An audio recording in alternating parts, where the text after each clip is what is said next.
So welcome, everybody. Thanks for coming. Hopefully you're happy about the rain for the gardens. It's been a while. Welcome back, David. So I'm going to call the June 6th meeting of the Planning Commission to order. The first thing we'll do is just go over the agenda and see if we need to make any adjustments. Am I good, Erin, on the sound? Yep, I can hear you just fine. Thank you. Okay. So tonight we will have some administrative, we'll approve our minutes, public comment. Then we will welcome David White, our consultant working with us on the town plan, to discuss tonight's work session, which is about community facilities and infrastructure.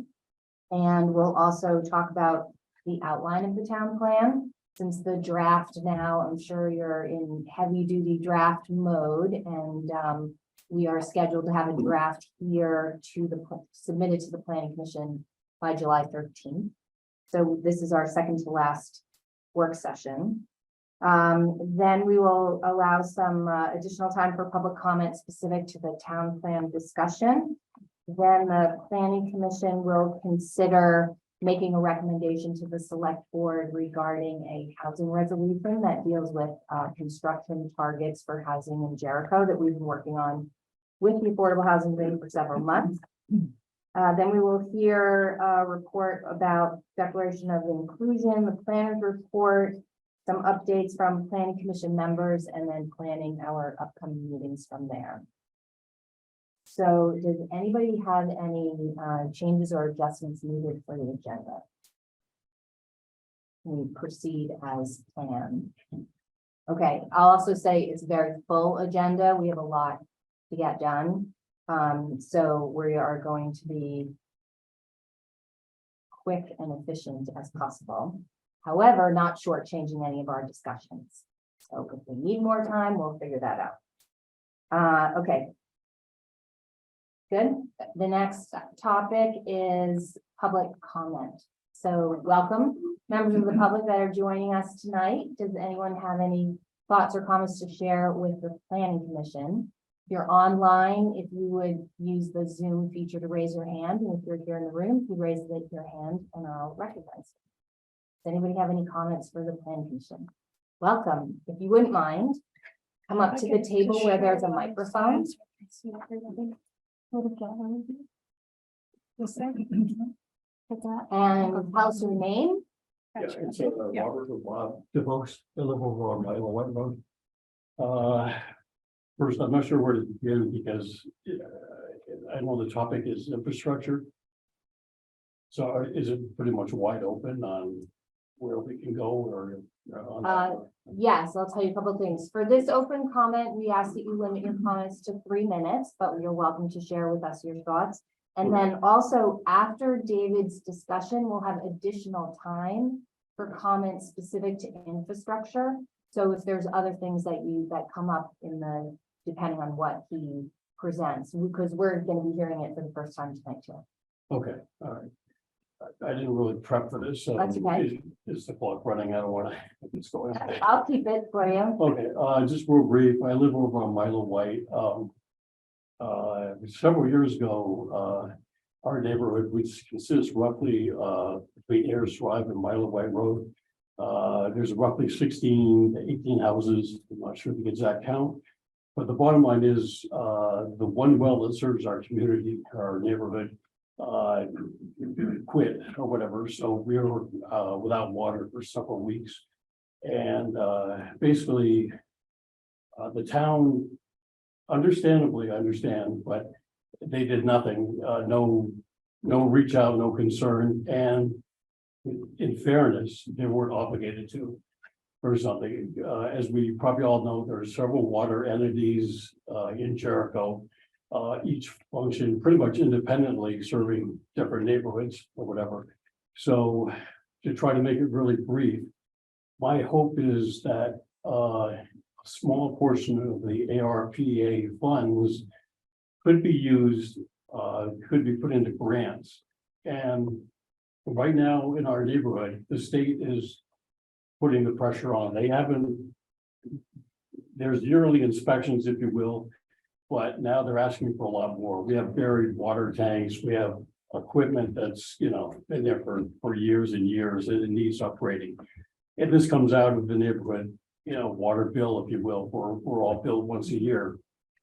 So, and I know a lot of people in Jericho have wells on their own.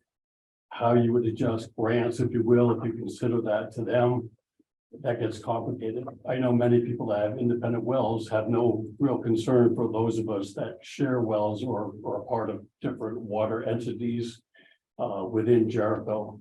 So my hope, very brief, is that grants could be developed, well supervised, scrutinized, if you will. But this money could be set aside for expenses, additional expenses that water entities such as ours, the Jericho, water co-op could have, or whatever. In other words, I'm just going to use an example off the top of my head. Say if you folks considered roughly $50,000 divided by each separate entity, which I'm not sure how many there are. I apologize, I don't know. I'm saying 7 private entities.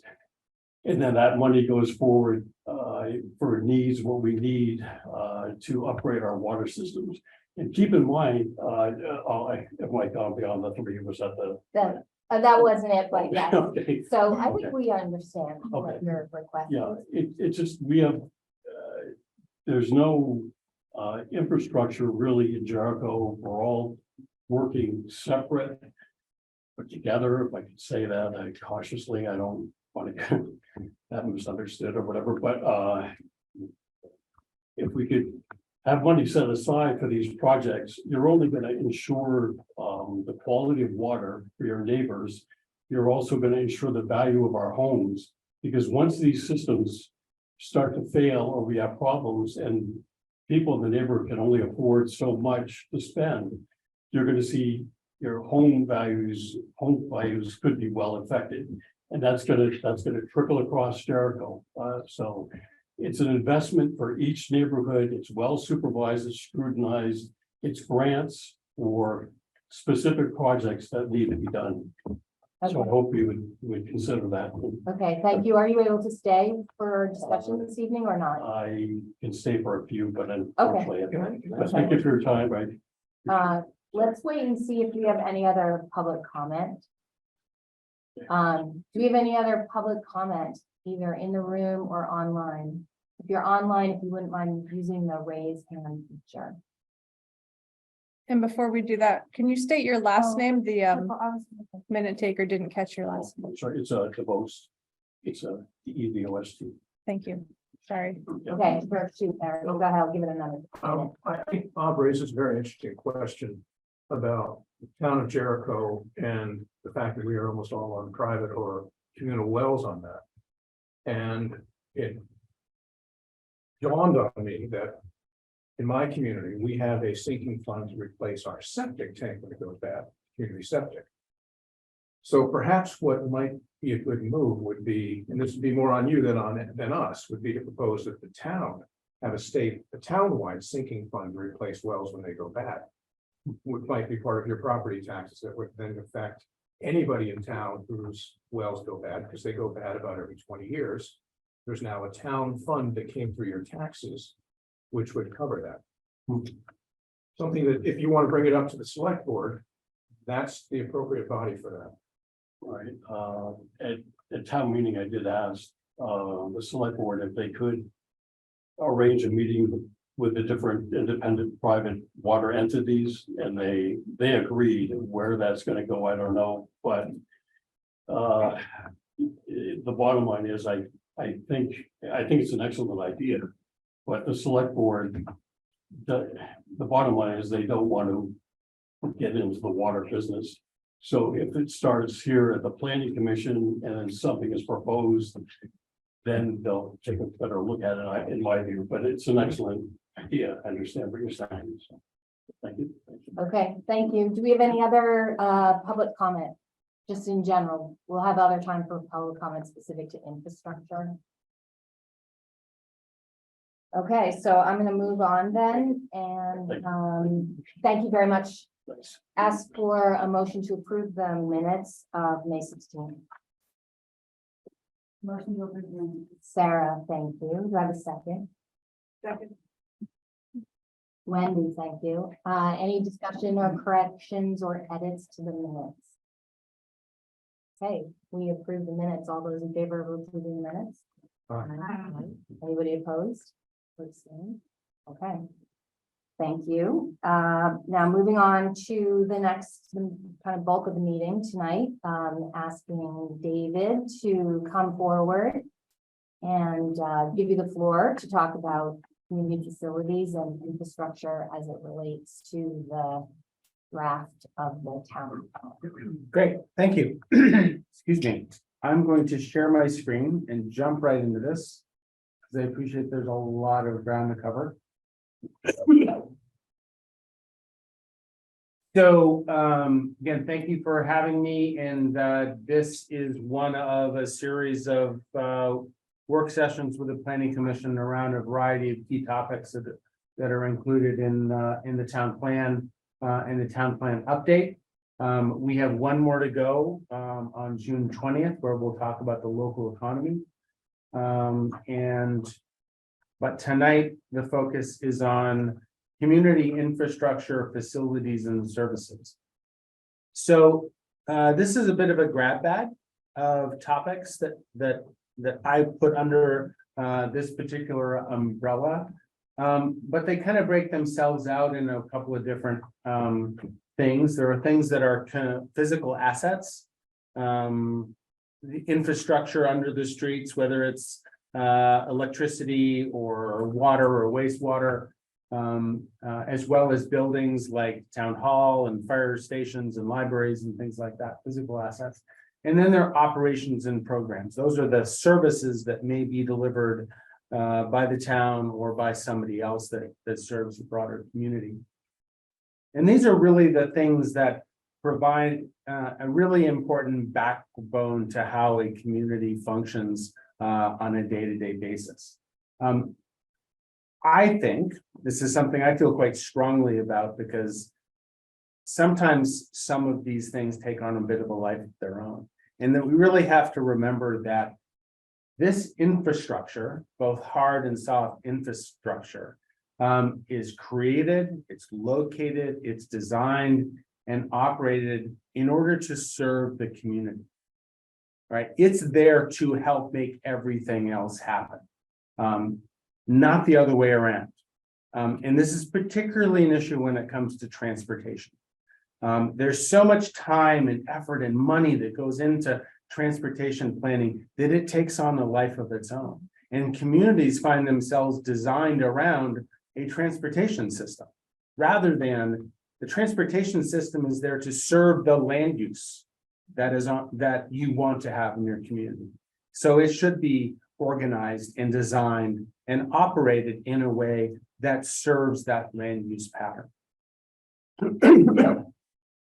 And this infrastructure, whether it's hard or whether it's soft, typically is a function of local government, quasi-governmental entities, things like, solid waste district or a water district, or some sort of a nonprofit organization that serves the community. And here's just a list of the various things that kind of fit into some of these buckets that I will touch on briefly in the presentation. So I'm going to talk about these in kind of three different buckets or types. But first I want to just, and I promise you, I'm not going to read any of these slides. But a lot of this or these presentations are things that you can read and reflect on later. But to provide a little bit of context from a policy perspective about, what are the guardrails, if we will, that we use when we're developing plans. And in this case, these are the state planning goals that have specific language in them relative to all of these different types of facilities. And I've simply highlighted one of them, which at a highest level reinforces that point, that public investment should reinforce the general character and planned growth pattern of an area, not the other way around.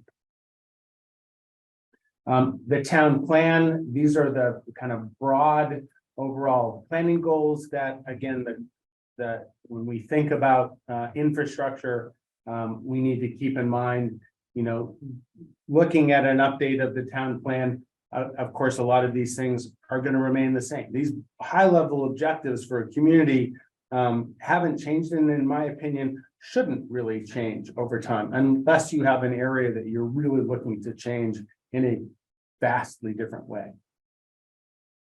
And there are related goals in the current town plan that speak to transportation and education and energy and public facilities that I've pulled out for your reference later. So tonight I'm going to, like I said, I'm going to talk about 3 different kind of broader groupings of public infrastructure. The first I label as mobility. It's a little bit of a non-denominational view of transportation, because transportation is about how we move. It's not about driving our cars. It's not about riding our bikes. It's not about walking. It's about all of those things. So it's about mobility. And of course, Jericho has quite a robust network of roads and trails and paths. There's commuter service along Route 15. There is new and ongoing sidewalk construction that's going on in Riverside and has gone on in other parts of the kind of village centers in town. And there's more work that's underway. So there's a lot of stuff about transportation. There's a lot of stuff in the town plan. There's a lot of planning that has been done. There's a transportation study, a bike ped master plan, a street network plan for Riverside, and a commercial district master plan, which speaks about new roads and new paths and trails in that part of the town. So these are all things that are important elements to harness together when we talk about a new town plan. Some of the challenges, and we've talked about these before, some of this information comes out of the posters that we did for the community forum, but most people drive alone to work, about 80%. That is actually down from 2016, I think was the last data point, but it's still a large majority of people. And most people commute outside of Jericho to work. That means a lot of people are spending a lot of time in their cars. And when they're spending a lot of time in their cars, they're contributing to congestion on the roads, wear and tear on the roads, and emission of greenhouse gas emissions, unless you happen to drive electric, and then you just do all the other things. Electric is great, electric vehicles are great, but they don't solve all the problems that single automobiles provide to our society. So that's a challenge. Part and parcel to that is residents need to travel outside of Jericho, most, in order to go to work, in order to get everyday goods and services. There's an increasingly, there is growth in the number of services and businesses and opportunities within Jericho. So folks don't have to travel so far, but it's still pretty small. And for most things, you have to drive, into Williston or into Essex, maybe into Richmond. When we're concerned about greenhouse gas emissions, 40% of greenhouse gas emissions come from transportation sector, cars and trucks and buses and everything that burns a fossil fuel in order to get us around. That's an issue.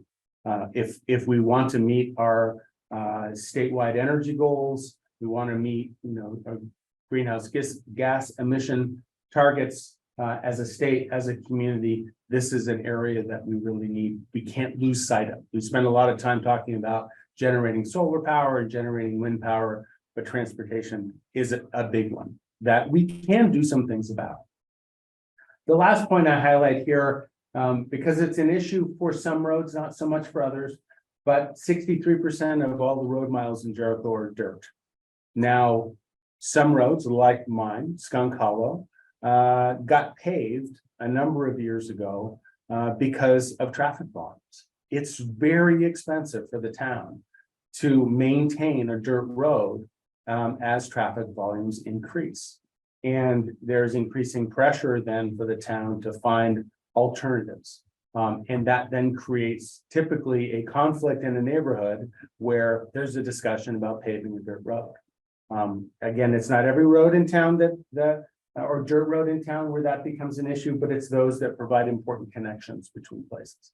And again, to use Skunk Hollow as an example, it's an important through connection, and it is only to become more so once it got paved, which was part of the concern. But that's kind of part of the transportation issues that we have to keep in mind. So when it comes to priorities for the future, I've highlighted a few things, and Susan, maybe, I don't know, at the end or at breaks in the middle of this presentation, do you want to have a conversation about these topics, or do you want to lump them all at the end? I think we could take logical chunks. Okay, so after this, we'll do that when it comes to mobility, but I've highlighted what I see as being some really important priorities.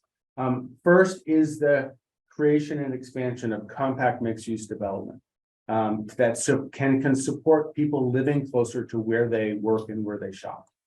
That doesn't solve the objective for everybody, but it creates opportunities for people to walk and ride to their everyday goods and services, to get to work where those opportunities exist. It's a very important tool in helping us reduce the amount of traffic on our roads, and particularly the amount of energy we use in moving ourselves around. Prioritizing an interconnected network of sidewalks, paths, and paths.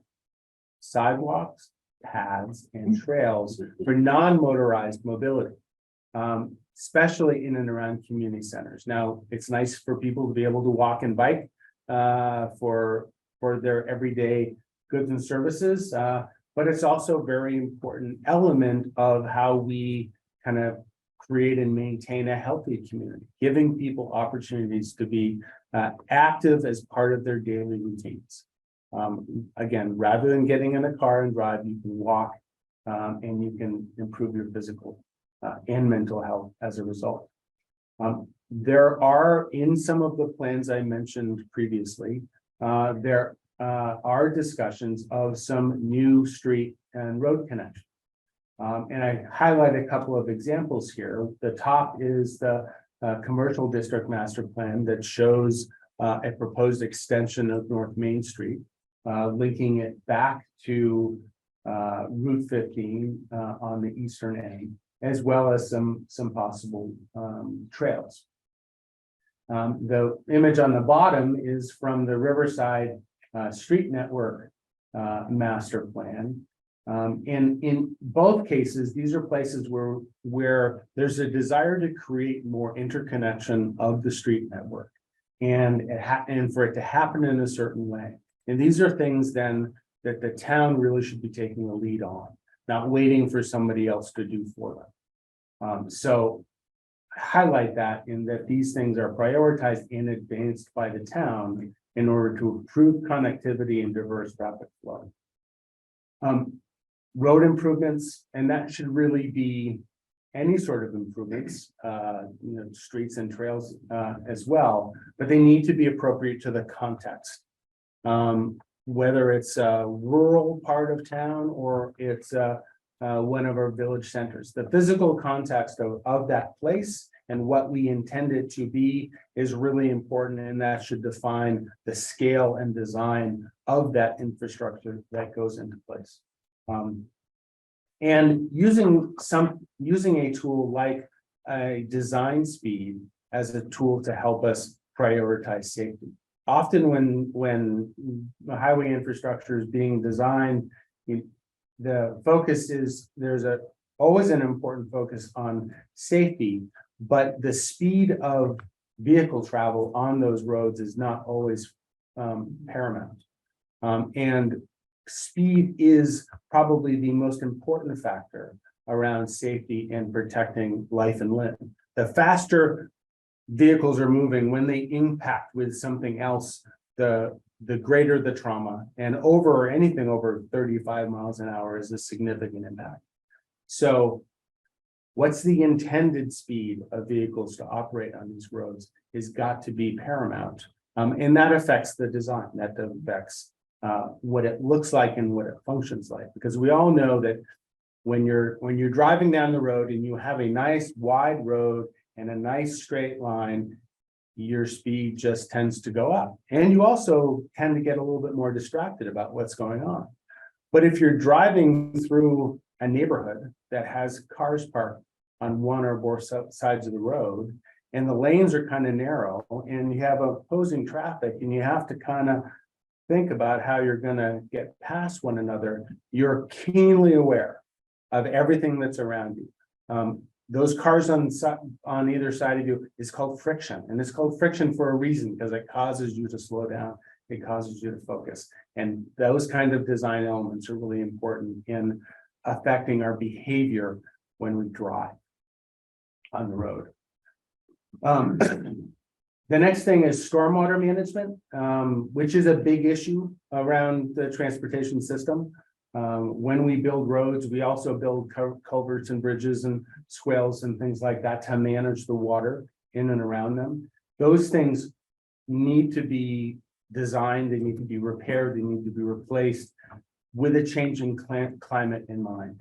Understanding that increasing amounts in velocity of water as our climate changes is going to affect, is going to have a huge impact on that infrastructure. And those things need to be properly designed and sized in order to meet that future need. Not just the fact that, oh, the flood map says it's a 100-year flood in this area. Well, you know, a lot of places have been having 100-year floods every 3 or 4 years now. So that doesn't help. We need to be thinking farther ahead, because it's a cost issue. Every time you have to go out and dig up the street and repair something that got washed out again, you know, it's an unnecessary cost if you had done it a little bit bigger and a little bit more thoughtful the first time. So that's got to be a priority. And the last plug I put in here is around both fixed route and on-demand transit service. Not likely to see a huge change in this, but it is a great opportunity. We have existing transit service along Route 15 where we can take advantage of it. As we see that be utilized more, and we do things to help facilitate it being utilized more, i.e. we grow more community around the Route 15 corridor and the 2 village centers that we have there, then we may see increases in the frequency of that service. And on-demand transit service is something that's discussed in the Tri-Village Transit Study, which is another important element about how do you provide some sort of, you know, alternative mobility, public transportation in rural areas. So those are important concepts to kind of keep in mind. So I'm going to stop on mobility right now, and we can talk about it. What, comments, questions? Yeah. From the planning commission for right now? David, what is the general maximum distance people will walk between point A and point B before they get in their car? So it depends on a lot of factors. It depends on the purpose of their trip. You know, if they're going to buy groceries, it's going to be shorter than it is longer. You know, weather and factors like that. But typically, we think about, you know, a 15-minute walk, you know, 5, 10, 15-minute walk, 5, 10, 15-minute bike ride. Those are the distances. And you know, when we think about the kind of planning around the villages, I've used you know, a half a mile and a full mile buffer around those areas as kind of that typical walking distance. That's your 5 or 10 minute walk. And what percentage of Jericho population lives within that? 5 to 10 minute walk of our I dare say it's current a, town center. it's a fair amount of the population itself, because those areas cover, all of the village centers, much of the village district itself. All of the larger neighborhoods that are kind of off of Route 15 and off of Raceway. So I don't have a number of actually how many households that is. Not sure I could come up with an accurate estimate in terms of actual households. But So this is very helpful. You started out by showing us some of the things that are in the current town plan. So can you highlight for me what on this list is the most different? That would be the biggest change from what our current strategies prioritize. So I think these are all things that are reflected in the current town plan. And the thing where maybe I'm taking the biggest leap on here, and nobody threw anything at me when I said it, was the town taking the lead on building street connections. Places where the town needs to take a leading role in order to make something happen. There's a lot of good stuff in a lot of these plans. And as we've talked about, a lot of these plans are just going to sit on the shelf until somebody pushes to make something happen. And the most important things are the things that the town needs to lead on. So as you draft, and depending on, whatever happens to all this content, I think it's important to call out that change, that strategic shift, so that we're gonna get blowback for it. Let's solicit the blowback. If we're gonna get support for it, let's get the support for it. I think in the planning commission, probably when you haven't been here, we have talked about that. I actually wrote that down. Yeah, that's why I wasn't too scared. So whether or not the town takes the lead on it, and also, but we've also talked about whether or not the town would take over roads either that already exist or ones that developers develop after some period of time and in certain locations. So is there sort of a hybrid where rather than maybe the town does the building, fine, or maybe the developer would do the building and then after 3 years, the town would take it over, provided that it met specs. I don't know, I think that's or existing roads that are failing or that are not servicing the neighborhoods or that are not being well connected to other areas maybe, or like we're talking about dirt to paving, those are ones that the town could take over. So that is a strategic shift that we're going to decide to support or not. I think that needs to be explicit, whatever the implementation of it is. And then I would add in your first paragraph, I think getting people to and from school is really important. Oh, probably more important. More people are going to schools in Jericho than going to jobs in Jericho. And then in terms of the transit, we heard, I don't know if you were here, but we heard about the number of people that it took to support a bus stop and how many people you needed to support a bus stop, that it would be, 20 years before Jericho Corners is going to really be big, even if we do all the building in the world that we want to do. So is there a role for consolidating demand through like park and ride? Oh, for sure. Right. Yeah. So also kind of explicitly discussing that. And then lastly, on stormwater, I think we talked about this before with you, that there's this concept of one water that I think we learned about from a town in North Carolina that you might have told us about this, David, that this one town does their planning using like stormwater is often associated with building and transportation, but this town looked at one water, like they looked at one water, like drinking water, surface water, wetlands, storm water, like all the waters were integrated and considered as a cohesive planning element. Mhm, I know mhm. you are familiar with that concept. It's kind of a little bit off topic, but I just wanted to throw that out there too.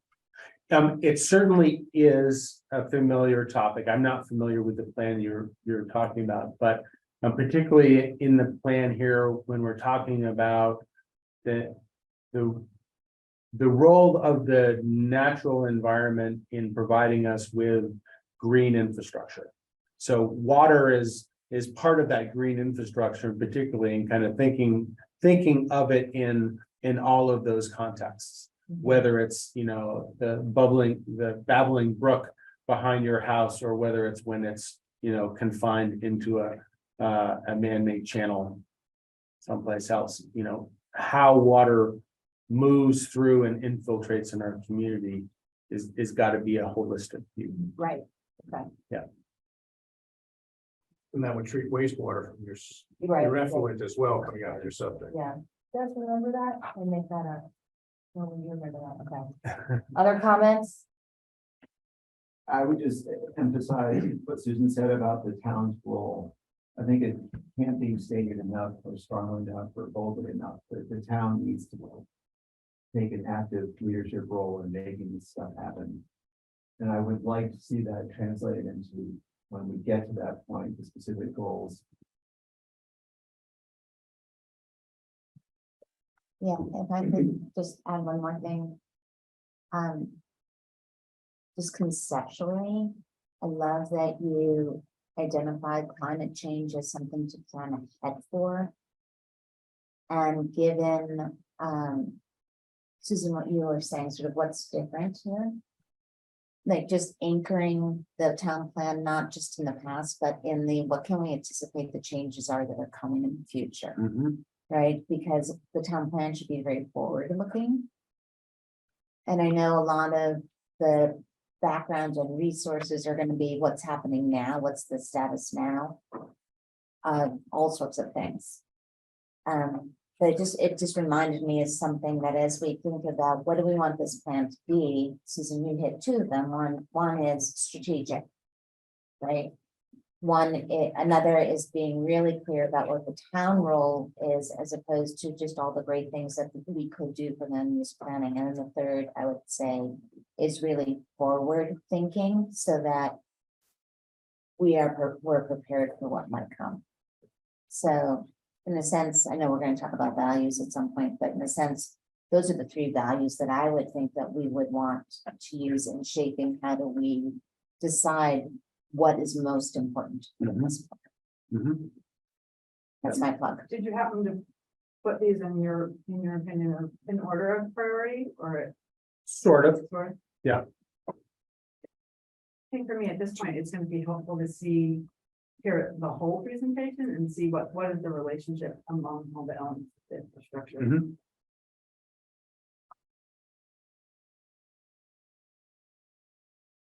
Well, I can tell you that the first one gets repeated at least Yeah. one more time in just this topic, let alone, nearly every other topic we have.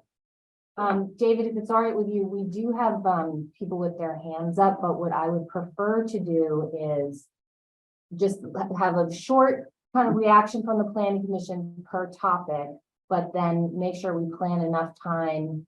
Once you get all the way through, we see the big picture, that we make sure we have enough time for people. So for people who are in the room or on the Zoom, we will open it up for public comment, but just not topic by topic, Okay. okay? Great. That would be a little too micro for me. Okay. Anything else, or should I move on? You move on. All right. So the next one, the next bucket, for lack of a better term, is the infrastructure. It's the pipes and the wires and the utilities that we have. So some of the key points here, and it's not new to anybody, there is no municipal wastewater service in Jericho. Water and gas services is concentrated at Jericho Corners and Riverside. And there is also runs up to the range up along Packard Road. That's the blue on the map you see here, is the extent of the Jericho Underhill Water District and the Champlain Water District service areas. And then the distribution network is also highlighted there. So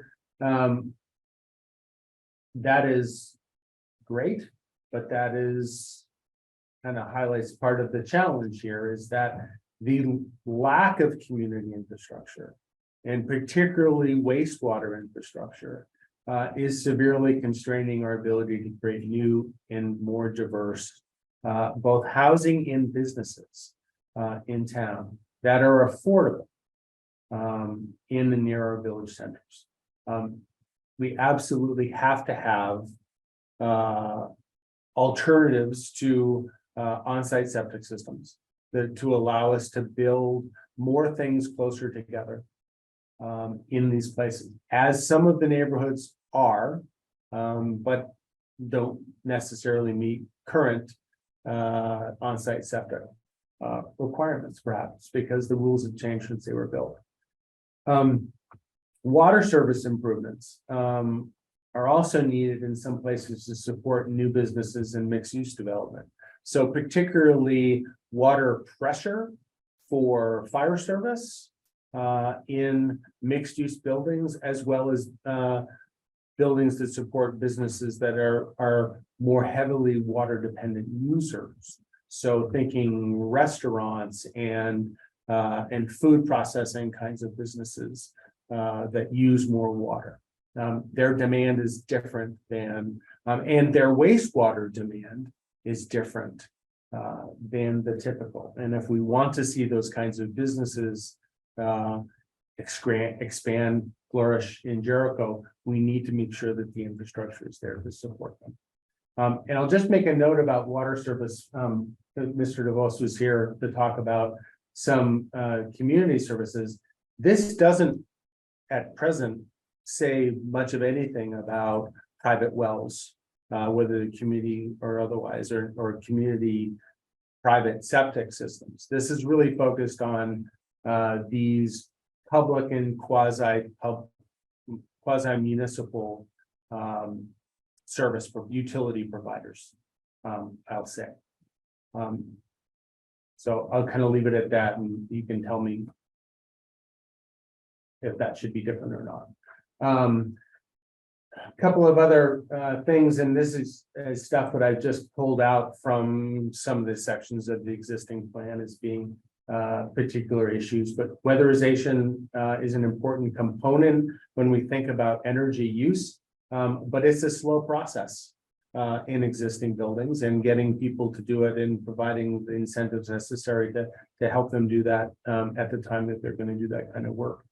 As is new construction, which is one of the best ways of making sure that we're using modern materials and modern technologies to reduce our energy consumption. You know, again, that's a slow process, and it's a slower process because we don't have the infrastructure to support that kind of new and concentrated mixed-use development. Something that I experienced this week, and maybe Sabina did too, but Vermont Electric Co-op reliability is a challenge in the rural parts of towns. When we had a bit of a microburst a couple of days ago and lost the power on Skunk Hollow Road because a lot of trees came down really fast out of nowhere. And I found it interesting that the town plan highlights that as a specific issue, and understanding that these parts of the town, you know, folks having some sort of an alternative generator on alternative supply is a good idea. So I simply highlighted that. And the reliability of cell coverage is also spotty. I've got a couple of maps here to show related to this, and the first one has to do with solar potential and wind potential. Now, you will recall that the most current part of the current town plan is the energy chapter that was done fairly recently to include this energy chapter as a new requirement under state law. And I would anticipate for the most part that chapter's not gonna change much, or that the information, the data is being updated. These maps are new based on the data that the Regional Planning Commission has. But the overall philosophy, the overall priorities, none of that stuff I would anticipate changing unless I hear that there is something that really needs to be different here. But the map on the left is solar potential, basically highlighting two different areas where there is good potential for solar generation, and the areas that are on red, the darkest color on the map, are the greatest potential with the fewest number of constraints. And the same goes for the wind map that's on the right. The darker purple areas are areas with the least amount of constraints to siting wind generation. And then, so this is, and you probably heard about this, it's been in the news quite a bit lately. The Department of Public Service drove like 2/3 or 3/4 of all the roads in the state of Vermont testing cell phone coverage. And against the claims of the various telecommunication providers of what great service they offer. So this is the map I pulled offline highlighting Jericho, and the upper left map is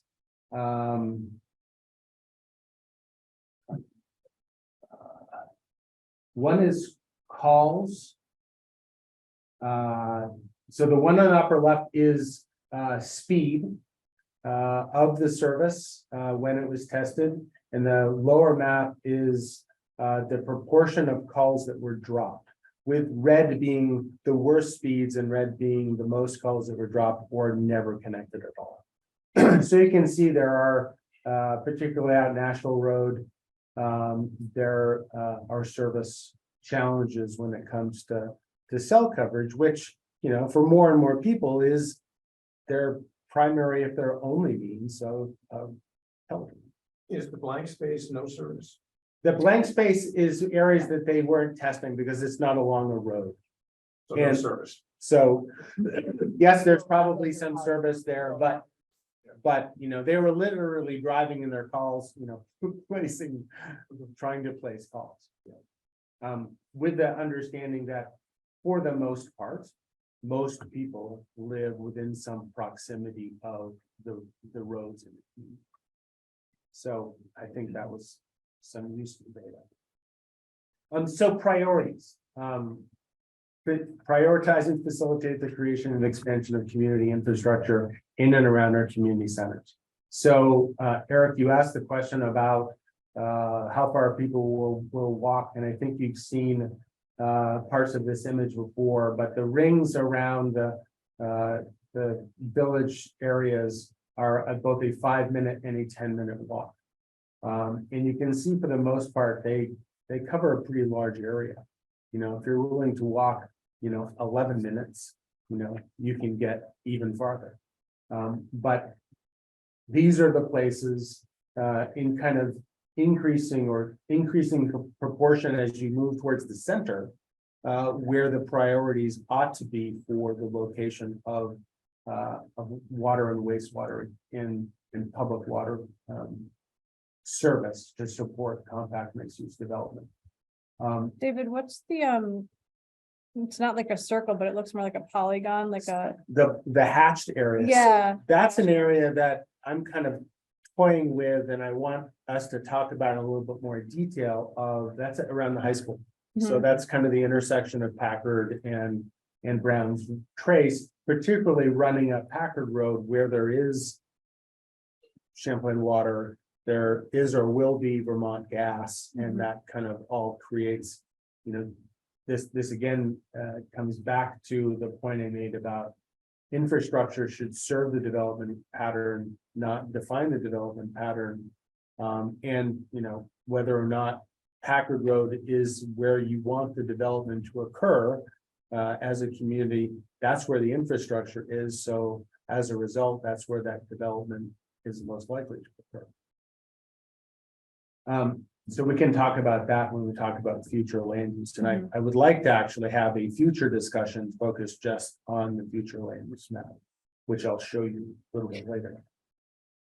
Stormwater, again, has to be prepared to adapt to changing climate. So that's an important part of this infrastructure. And when we build compact mixed use development, it requires, I'll use the word urban because it's a much more urban context. So it requires more urban solutions to how we manage stormwater.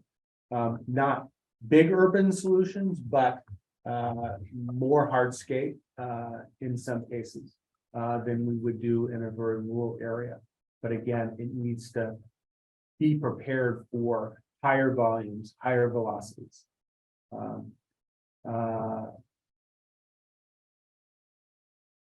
Again, this is a priority, and the current plan is prioritizing conservation and weatherization and the expanded use and generation of clean and renewable sources of energy where suitable. It's not suitable everybody, everywhere. From a generation perspective, and it's not suitable everywhere from kind of a land use and development perspective, because you don't want to, disrupt wetlands and forested habitat and things like that. But there, as you've seen from those other maps, there are places where it is suitable and there are few constraints. And when we are building, whatever we're building, the location, setting, design, and material choices need to think about the long-term costs and consumption of energy for everything. So that's infrastructure. Okay, comments and questions about infrastructure from the planning commission? I'm sort of an addition, Mhm. but it's nice to add in VEC, but I think putting in Green Mountain Power would be good too, because all those lines that are overhead are just as vulnerable, whether they're GMP or VEC, to being knocked down. So that- They are, but what was interesting, and I hadn't thought of it until I read it in the town plan, was because of the history of VEC, a lot of their lines run kind of off of the roads through the woods. A lot of GMP's lines run along the roads. So they are, when you look at their reliability statistics, it's a significant difference. And it's like, yeah, I've been a VEC customer for as long as I've lived in Jericho, and our power goes out with some regularity. Yeah, I guess that's why. But to your point, and particularly when you get into, Along village Packard Road, settings, where they're all underneath trees. burying overhead lines becomes, more of a desire.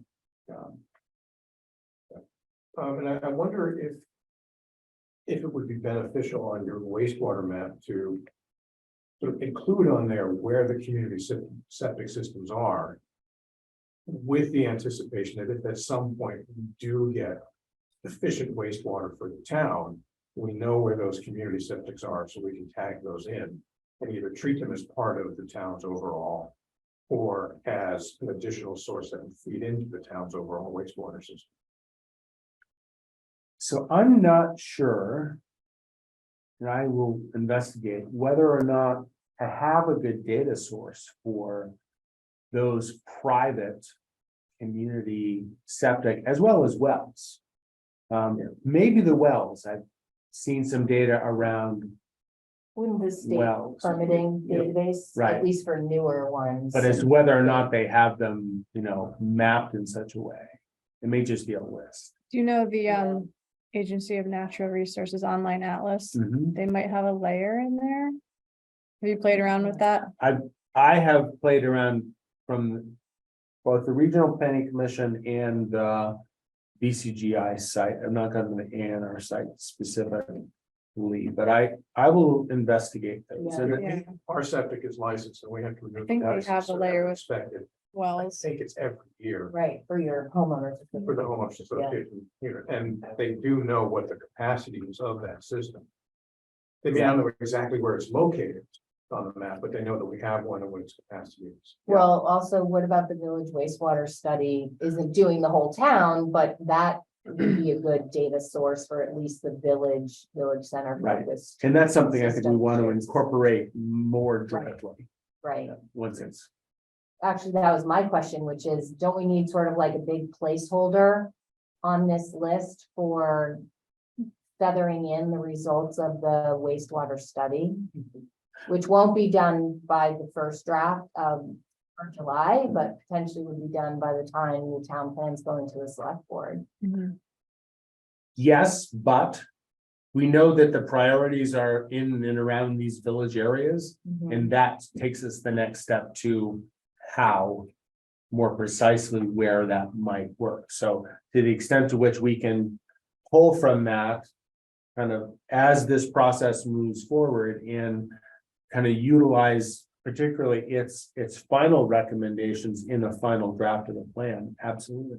Because again, we want to be as specific as possible. And again, to the other point, if we're looking at mapping out the resources and what can be done with them, knowing the community septics that are within the coverage area of the wastewater plant will give us a much better sense of what else is there that we can either increase the volume, increase the efficiency of the system, or exclude those from. Right, including you're it. right, because the engineer has that on their radar. Right. Exactly. That's actually part of the study Yeah. is looking at all of the systems within those study areas, understanding what their kind of status is, their lifespan or lack thereof, and whether or not they would be contributing towards some sort of a larger community system.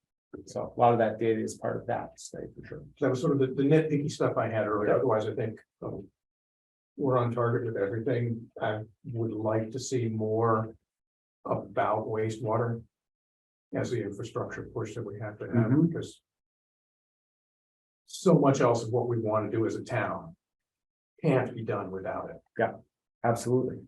And also the water pressure, water for fire suppression. Yeah. That has been a recurring theme that we've heard from folks. Yeah. A higher level comment, I know these are goal statements, these are not like about implementation, but I'm noticing that I'm starting to wonder about the use of the word facilitate, because that to me speaks to that, the how are we gonna do this as the town? And some of these things I see like are in the purview of town government. And the likelihood that they could be successful may be greater, and some of these things are harder to get to as a town, like the material choices that are made by private developers. And I recognize that they're important for decrease in energy consumption, but I'm just, that's more based on incentives, I think, for developers. And given everything else that the town has to do within this plan, I guess this is not an equal list for me, like. Oh, yeah, Like some of these absolutely. things are like super important, Yeah. and I feel like it's within the town purview, and the others are like, yes, and. Yeah. Yeah, Susan, and then, sorry, that's why I was, Wendy, before thinking like, I do feel like it would be very helpful for us as a planning commission at some point to be able to do some prioritization of the priorities. Yeah. And therefore, what are the values or criteria we would use for prioritizing our priorities? And one that I hear you saying is, and Chris was like, what can the town do and what should we push the town to do? What is most strategic and what is, sort of, let's like just name those. So David, I don't know if that's part of your process with us eventually is the prioritization of the priorities. But I know that one of our goals was not to have a town plan that had so many goals and priorities that nothing got done. Right. And this particularly gets to the part of the plan that are the action steps. Yeah. And the action steps prioritized by time period. What are you gonna do right now? And what are you gonna do in the medium term and what are you gonna do in the long term? And that's really the place where you're deciding about what are those priorities and how do we put as fine a point on them as we can. We'll have to come up, I'll have a list and I'll have to take a crack at it, but that's where your input's gonna be critical. Because I think where we're coming from, not to speak for everybody, but it's sort of like, if we can't put a really fine point on it, then it shouldn't be in the plan. It should be somewhere else in a document. Like, I would feel totally successful if 8 years from now, there's nothing in our new plan that gets carried forward. Yes. Except, it would be great, like, we can go back and look at the library of all the great ideas that we had now that don't get into our plan because we put them in the parking lot.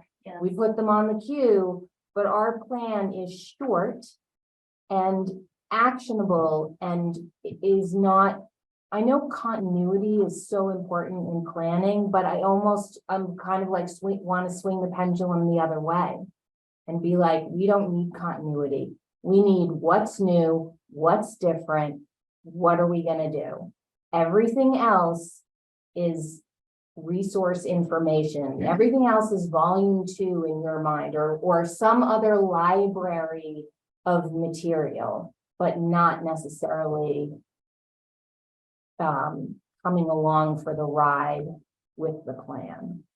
So I'm just gonna push back on that a bit, because when it comes to kind of your goals and policies as a community, that's where the continuity is really important. And that's where having statements that kind of state, this is kind of what our objectives are as a community and the things that we want to have happen in our community. It's what are you gonna do about that? Where I'm 100% where you're at. And if you can list those things of what are you gonna do to help people prioritize reducing long-term cost and consumption of energy, while you have that as a kind of priority and a policy statement in the plan, what are you going to do about it in the near, medium, and long term? And if you can accomplish all those things, great. That's where that needs to happen. But you do need to state your broad objectives here and kind of that policy I framework. think what would help me for continuity's sake is when I look at a statement like the first one that says we're gonna facilitate the creation of new compact mixed-use development. What's missing is the person or the person or the entity that will benefit from that. And that benefit is what provides the continuity. So if I were to edit that statement, I would want to see I don't want to facilitate the creation of mixed-use development. I want to enable people to live close in a close-knit community where they can walk around, get to where they need to know, and get to know their neighbors. It's exactly the same thing. It's just that your language is very professional because you have the background. We're like the lay people trying to bridge the gap between you and all the voters. Basically, you are going to be supporting these investments. People are, I think, less likely to support an investment that facilitates creation of development. And they're more likely to support creation of like, oh, I could live in a place like that. And like we talked about sustaining the neighborhood that we have. The Jericho Center neighborhood is not sustainable right now with wastewater and potable water. Right. Yeah, if I could go back to David, just, I think what is not visible when we go through this is the layers of the plan. And there are different layers of planning that you're trying to walk us through. And so I would just respectfully say, we need a vision statement. Like you just actually articulated that we wanted to be a vibrant community that enables people to walk, and this is what it looks like. Our priorities are longer term because we know it takes forever for certain things and we want them to hold forever. But then we have to have something that has the long-term expectations. And then the third is the action plan. I think, David, what we're feeling anxious about is that making whatever, there's like the big fluffy, there's the wonky, and then there's the action. And we need all three. Yes, In order. absolutely. In order. And so I would put us right now, we're in this wonky place. We're not in the vision place. And we're not in the action place. We're in this really wonky, like this is what lays the groundwork for moving from vision to action. Which is okay, Right. I think that's Absolutely. exactly where we need to be at this point in time. Yeah. And this discussion is really about infrastructure today. Right. So, Yeah. did you guys read the Yeah. Yeah, Yeah. so for each I like one of it. these, you should be thinking about, as we go forward, we want to be thinking about. Exactly what are we gonna do to make that happen? Who's gonna be responsible for it and when?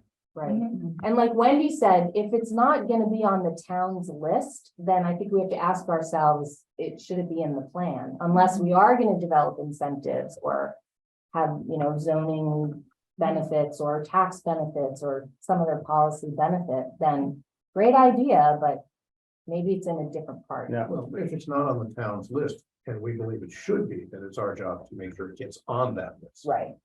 So it's not they get to tell us, we have a role in this as well.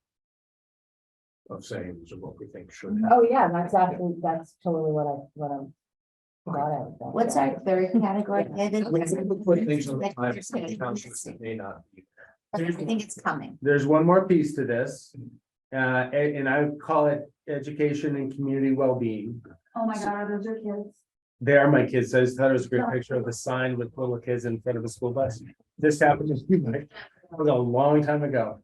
But these are, again, there's some hard infrastructure here, school buildings itself and the like, but these are a lot more of the softer social elements here. And certainly amongst the most important thing is a highly regarded school system, which is a really important part of why we all live here, what attracted us to live here, what attracts people to want to live here. We have a diversity of outdoor recreational opportunities. And there's a lot of social and community stuff that goes on in Jericho. There are lots of different groups and organizations doing all kinds of different things, which when you wrap all these things together, it creates that thing we call community that is so important to us. But what are the challenges? Numbers of school-age children is declining. That has implications for a lot of stuff, but particularly how we fund our schools, the quality of our schools, therefore the attractiveness of our schools going forward. A lot of that is driven by housing for new families and teachers is unaffordable. People with young children cannot afford to move here. And we all have lots of stories of people we know, friends and family who are in that struggle right now. While there's a lot of different groups of people doing a lot of different things, there are very few gathering spaces in Jericho, whether they're public spaces like this one or the community center up in the center, or private spaces like JCAT and other places where people congregate. And there are no real indoor recreational opportunities, particularly for folks who are mobility challenged and maybe can't get out in the woods, or little kids in inclement weather and things like that. So I've heard of this, desire for, indoor recreation opportunities. So I simply put it to the list for you to ultimately prioritize. So again, the creation of new housing opportunities is critical to the success of our schools and to the community's workforce, not just the teachers, but everywhere around. The interconnection of sidewalks and paths and trails for outdoor recreation is a really important element. I mentioned this before, for physical activity and our physical health, and as related to that, our mental health. Being able to, for many of us that get outside or try to get outside and exercise every day, we do that for mental health as much, if not more, than for physical health. And the creation of new gathering spaces. Again, places where people can come together. And again, this is also a very important mental health component of people getting together and sharing meals, sharing conversations, sharing interests. And some of this comes about through expanding business opportunities, but also, creating other kinds of what are known as third places. You have where you live, you have where you work, and you have that third place where you come together. Yes, oftentimes they're called bars, but there are other ways that people gather too. So that's the last slide I have on this piece. Are government services another category? No, that would, government services, it's not. Does it fit in here? Maybe not, maybe it needs to be a separate one. Yeah, I think that's an important Mhm. conversation to have. And when you say that, what are the things that you have specifically in mind? Well, structure of government, accountability of government. Okay. Yeah. There's a lot of, talk about looking at our current select board. Do we have the capacity? Does town government have the capacity to do the things that are being prioritized? Whether it's an elected board, volunteer board, or staff? So this is something we've talked about a lot, and I've struggled with, how does that fit? Where does it fit? In the plan, and maybe that's just that it just needs to kind of stand out on its own.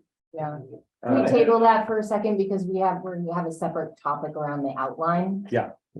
If that's okay with you. Sure. Right, so back to this particular education, community well-being priorities. Any comments or questions from the plan commission about this particular topic? Of what David just presented?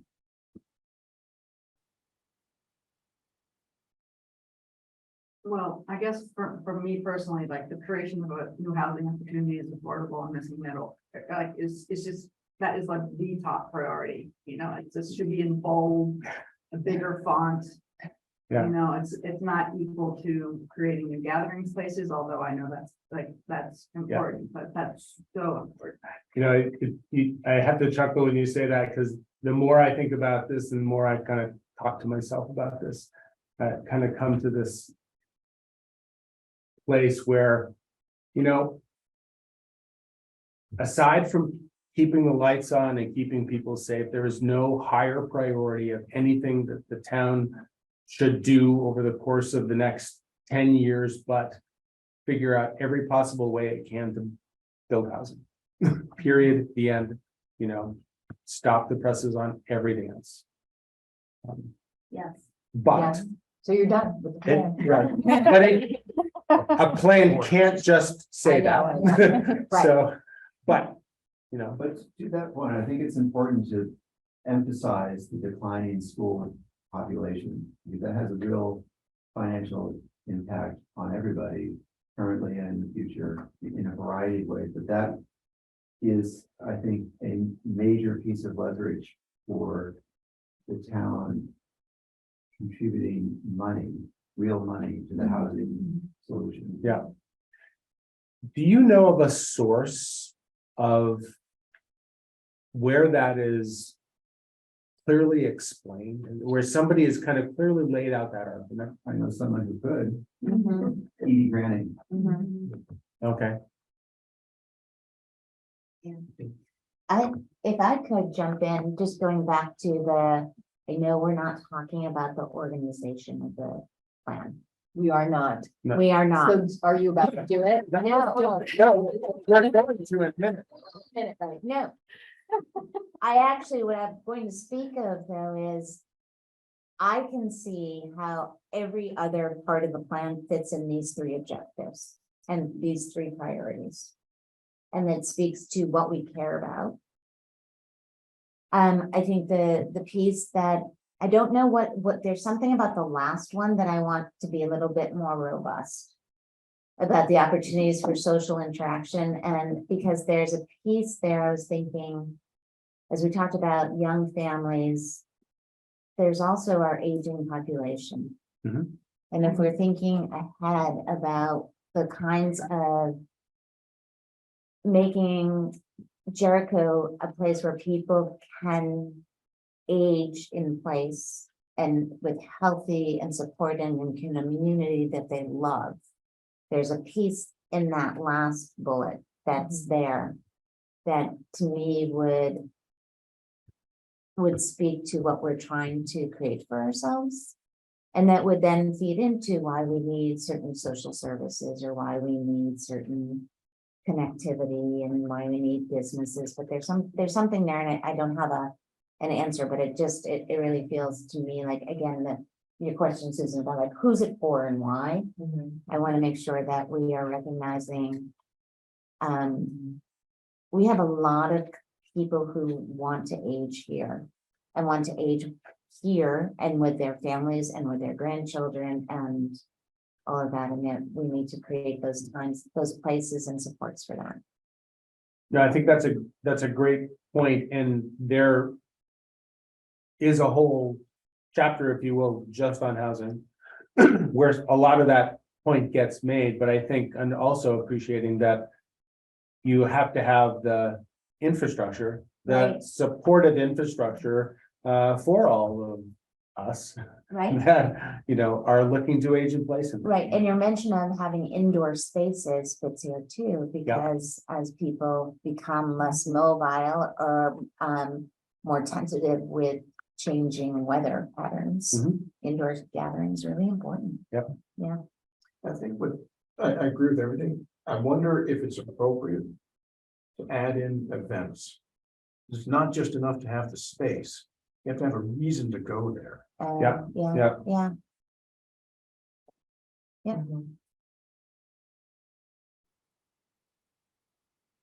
Okay, so Okay, looking at the thank you. time, I think that we should, if this works for you, David, would be to invite public comment on this particular, what you just talked about, and then talk about the outline, because the outline, I feel like, is kind of administrative and we can hash around it also among all of us in email.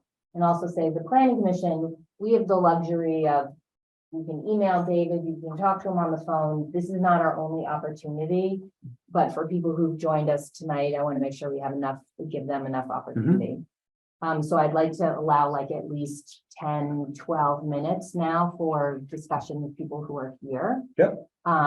Maybe since we had people raising their hand on the Zoom, can we go to the Zoom? Yeah, thanks. Can we Unless you see the still need it. screen to see who has their hand Yeah. raised? Okay, great. So now we haven't been able to see all of you. Thank you very much for coming to the meeting.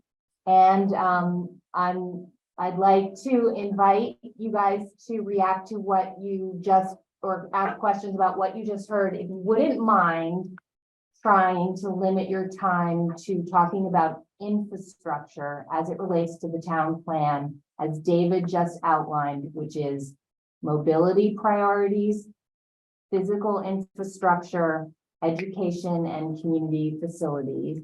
And also, if you would just limit yourself to about 2 or 3 minutes, and then we'll go around again if we have a little bit more time. Frederica Keating. Hi, everybody. Thanks so much for letting me speak. You know so much about everything that I'm going to talk about already. I just wanted to frame what was said most recently in terms of prioritizing infrastructure in the walkable areas around the village centers. And I want to just go back to a slide that you had up about 2-3 slides ago that showed what is walkable within 15 minutes or 10 or 15 minutes. Remember those red circles? The slide with the red circles? I just pulled up a zoning map for myself just to look at the zoning map in relationship to that. And you would think that that's where we would have village center and village zoning and thus be thinking about infrastructure in those areas.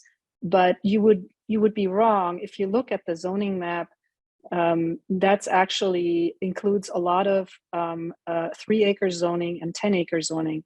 And why this is important is that 3-acre zoning and 10-acre zoning housing that's built in those areas is not going to be affordable to people with median income. So housing in larger lots is not going to be affordable. So there is going to be some thought needed to address what people, if you think about creating housing as your top priority, what that 15-minute radius means in terms of the housing, the zoning that's there right now. And that's just one argument to be made. There's a lot more arguments to be made about how to create affordable housing. But that's just what came to my mind when I saw those concentric circles that you were drawing. Okay, thank you. Meg. Hi, everybody. Thanks for all your work. It seems to me that we're looking in the next 8 years towards two significant impacts. Oh, by the way, I live in the center and I'm very new to Jericho, so I don't have a lot of history here. So I'm just speaking to the now. If we're looking to the next 8 years into the future, you're talking about two potential significant impacts on a town. One is the increased housing and growth that you want to see, and two is the future of climate change. And both of these have a really, really big impact on infrastructure and our ability to handle them both. And infrastructure costs so much money, and it's not sexy. It's not easy to sell to taxpayers. So could we possibly use some of this big money that we have gotten as a result of, this one-time COVID money to do some of these big ticket things that the town needs to do, and get as much help from the state as we can, but grab this opportunity? That's just my only question. Okay, thank you. Chuck.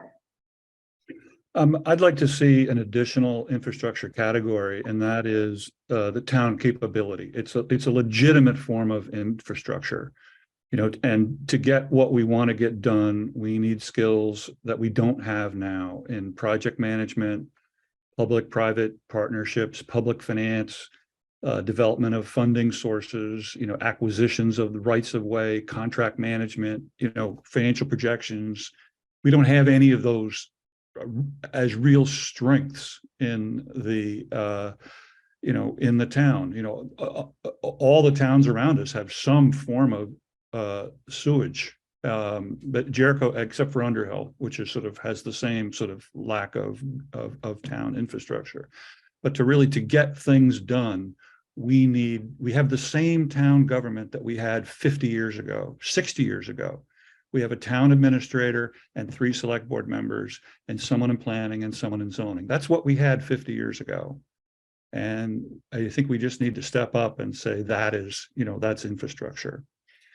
I also, this plan and the zoning is just an awesome responsibility. We have used this to restrict who can live here, where they live, and how they live. And I think, we really need to, any justifications for restrictions need to be really supported. The bus study done for the town did, as David say, encourage more demand management as public transportation. They also said that we need 4,500 people in Jericho centers to support a fixed bus stop. We have about 1,000. To put that in perspective, to get the additional people we need to support a minimally viable bus stop, according to the Chittenden County Regional Planning Authority, we need 35 apartment buildings with 50 apartments each.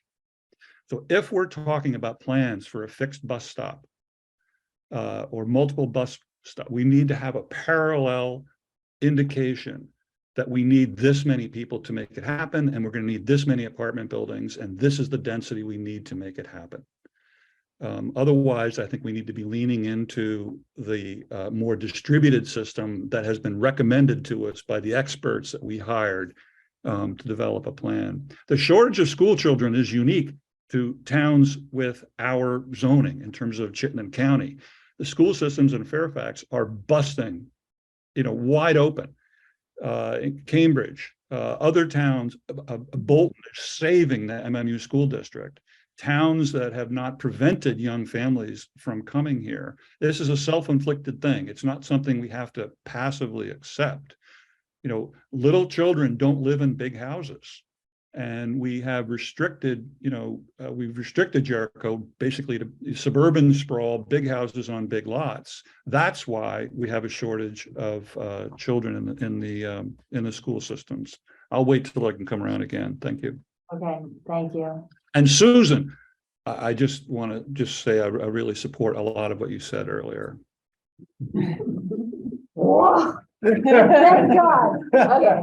Anybody else on the Zoom at the moment? Doesn't look like it. How about here in the room? Anybody have any comments or questions on infrastructure? Jim, can you come forward to the mic, please? I'll be candid, I'm a little frustrated with what I'm hearing. As I've aged, I can see the sunset of my life, and I'd like to see something material and significant happen. I think in 2 hours, I could accomplish more with creating affordable housing in Jericho than we have over the past 2 years. Need to identify the resources where you can put effluent. It's really simple. You go to the state soil maps and you identify where you can put effluent. And then you put into your town map that that resource is a restricted resource. It's available for municipal purposes in partnership with private development.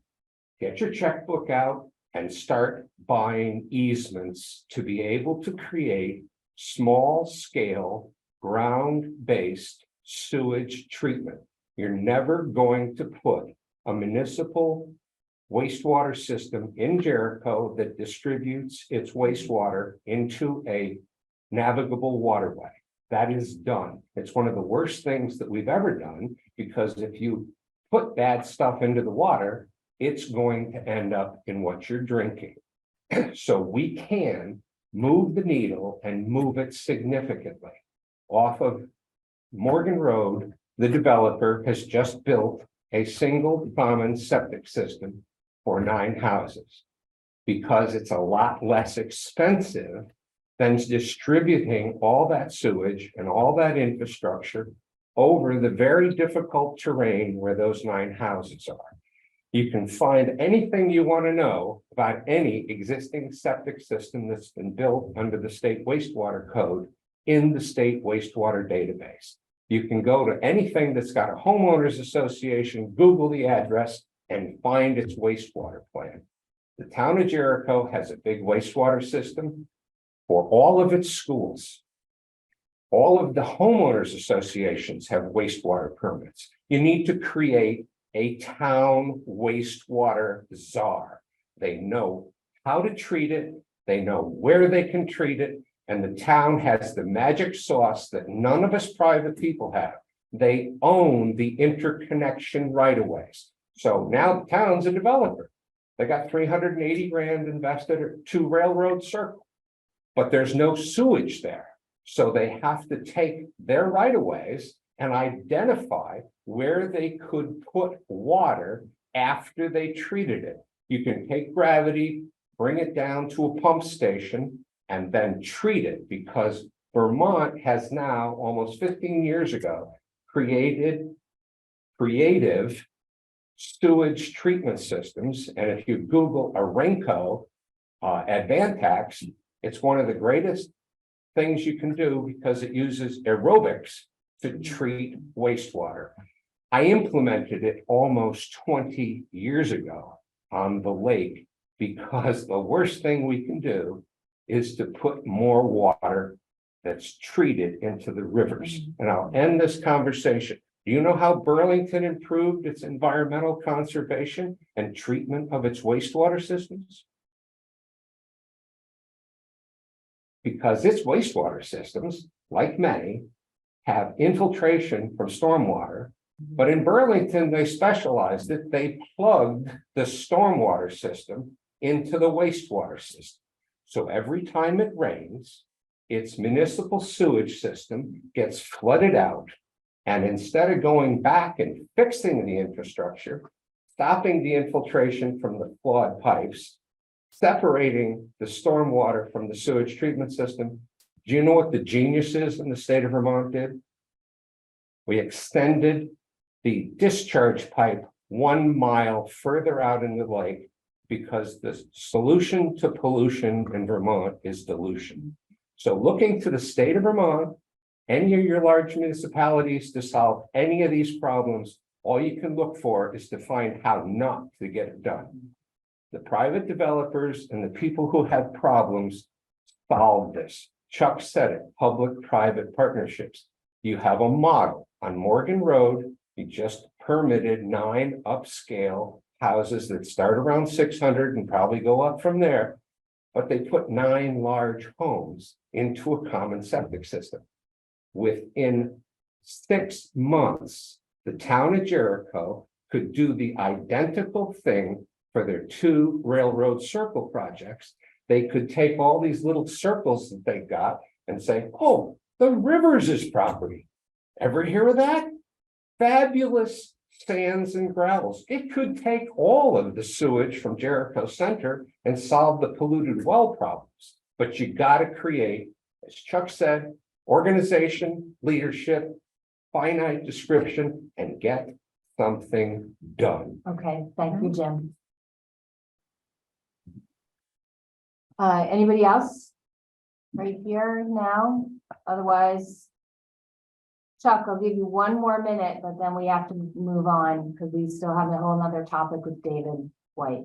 Go. Sure. In terms of the space between sort of action and planning, I think you can, in terms of like the specifics, I would, look at Riverside right now. We have a project that is basically going to be stopped because of zoning. And we could move it along quite a bit with with wastewater. And I think moving kind of from the vague aspirational document with 338 objectives to the specific kind of a thing that Susan was talking about. I think we can move it pretty far along towards specifics and saying we need to figure out how this elder housing project can happen in Riverside and put it in the plan with names and dates. Okay, thank you. Outline.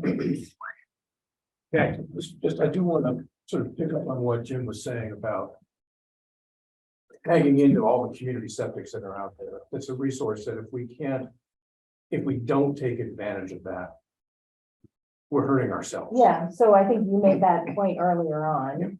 We know, Linda and I know from the wastewater study that is in fact part of their analysis is are there systems that can be expanded, and they are looking at a distributed model, meaning not distributing all the stuff to Lake Champlain, but like lots of larger than my septic and your septic, but more like Foothills and more like the Morgan Road. Like that does kind of seem to be an appealing model so far, but we're not septic design engineers, which is why the town hired the engineer. Right. So, okay, David. Okay. So. You're not supposed to begin a presentation with an apology, but I'm going to do that because what we sent to you last week with an outline and kind of a framework for the plan.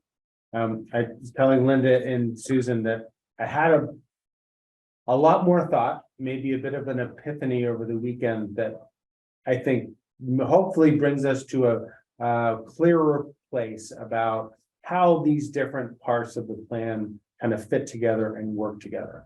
So I'm taking a bit of a shift from what I sent you, and you may have looked at over the weekend, but a lot of the bones are still the same. So kind of keep that basic framework in mind, but maybe some of the terms have changed and some of the topics have expanded. So I'm going to share my screen again. And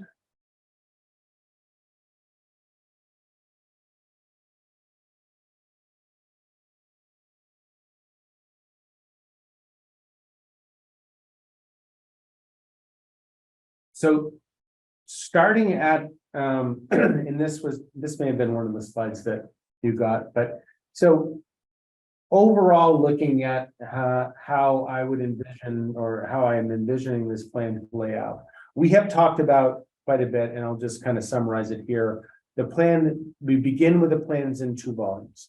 The first volume is really the kind of forward-looking action plan that has the kind of the vision, the policies, and ultimately the action items that the town wants to pursue going forward.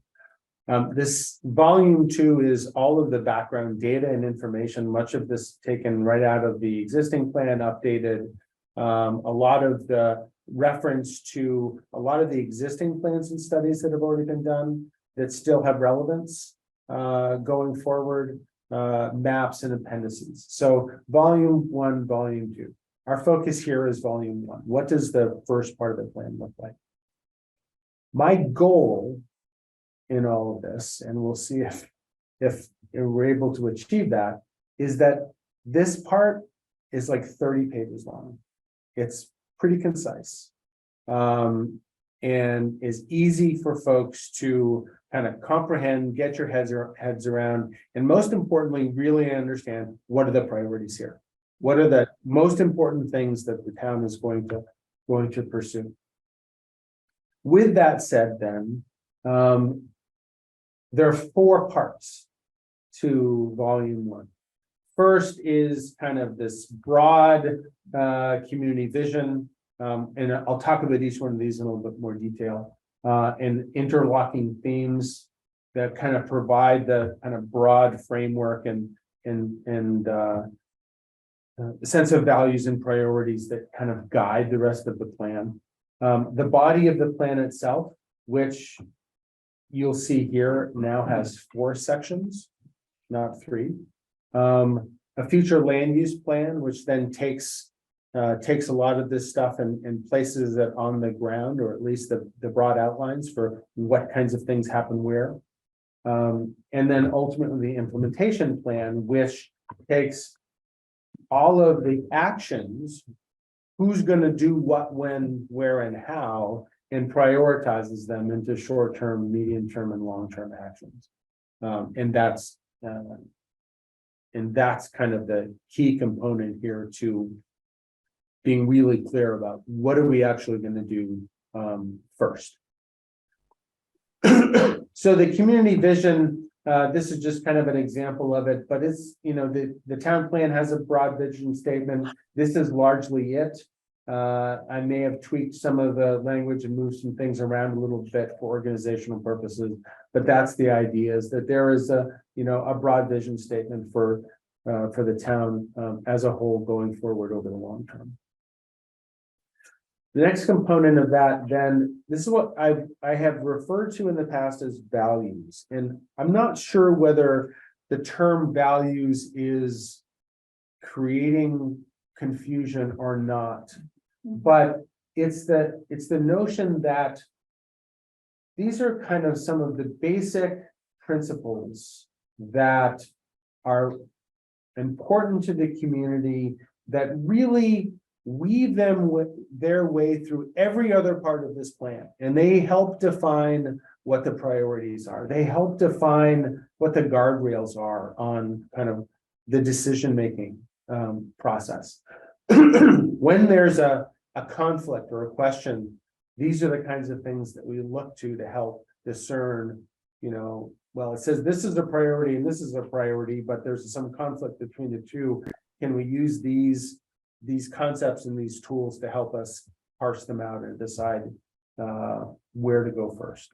So stewardship of the land, of our history, of our climate, and of our community as a whole. And Susan has had some further iteration thoughts on this, and we can kind of talk about that as we go forward.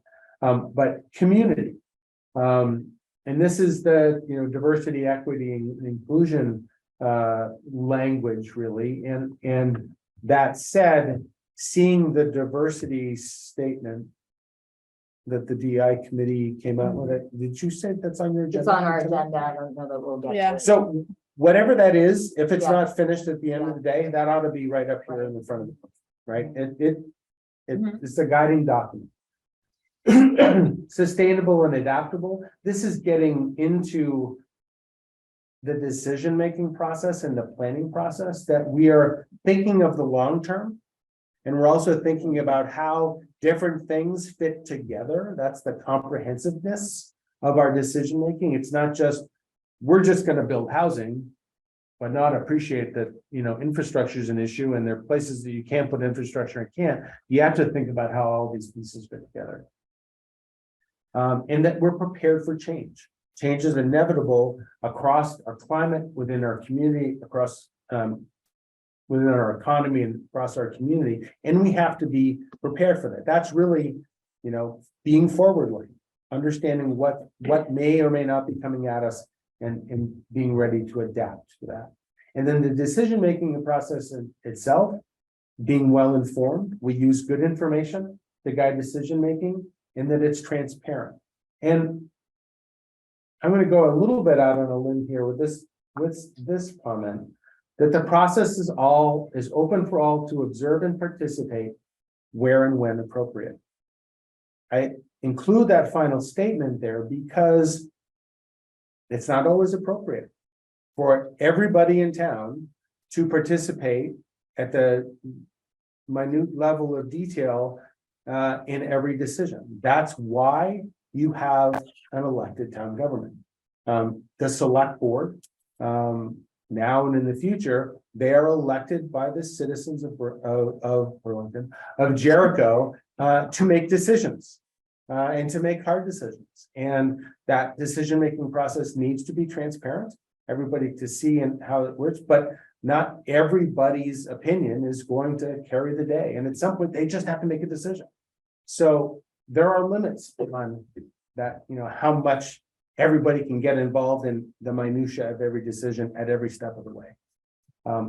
I think that's an important point to put out there, because in our highly engaged communities, people lose sight of that and think that everybody should be part of every single decision, and it can't work that way. So those are the interlocking themes. Then the plan, this third section of the plan, is divided into 4 separate chapters, if you will, with then sub-chapters highlighting what are the kind of priority topics within that. So first being, this is my own personal bias, we can't be here at all if we don't have a natural environment to live within.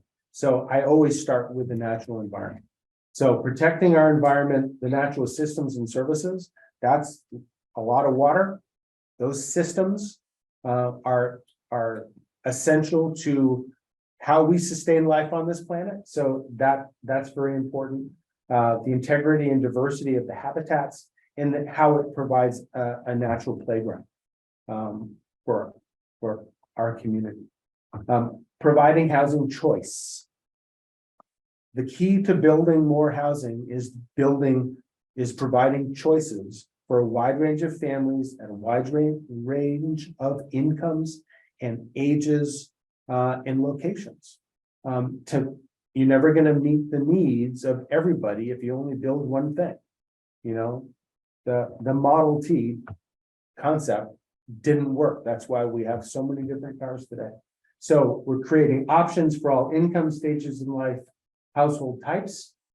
We're reducing costs to build and to live, because it's not just the creation of that housing. People have to be able to live in it and maintain it. So that in part becomes the context. It's cheaper to build and compact. It's cheaper to own. It's typically cheaper to buy in compact, walkable neighborhoods, using sustainable design and materials where possible. And ultimately, we're going to have to create a lot of partnerships in order to meet the needs of particularly diverse arrangements of income. We have to build more market rate units, and it's going to take help to be able to do that.